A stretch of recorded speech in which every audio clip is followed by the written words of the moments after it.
Looking for a bike that blurs the line between trail and trial, electric and enduro? Stick around, because the 2026 KTM Freeride E-XC might just be the most versatile electric dirt bike yet. Welcome to Next Gen Reviews, where we break down the latest in tech and two-wheel innovation, without the fluff. Design. Let's start with the design.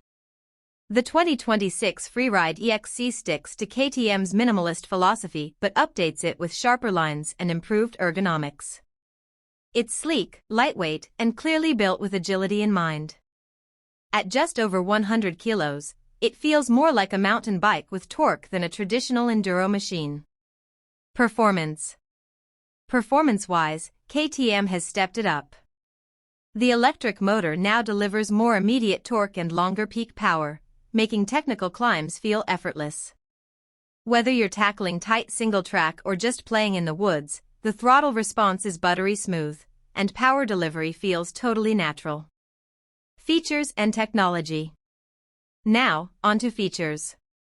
The new battery system offers up to 3 hours of real-world ride time, and it's swappable, so no more waiting on the charger. You've also got adjustable regenerative braking, 3 power modes, and KTM's updated connectivity app, which lets you tweak ride settings from your phone. Smart, right? Conclusion. So, lightweight, electric, and loaded with tech, the 2026 Freeride E-XC isn't just a trail bike. It's a statement about where off-road riding is headed. If you're into future-forward machines that still know how to get dirty, drop a comment below and let us know your thoughts. Don't forget to like, share, and subscribe to Next Gen Reviews for more honest, fast-paced takes on the next generation of two-wheeled tech. Catch you in the next one.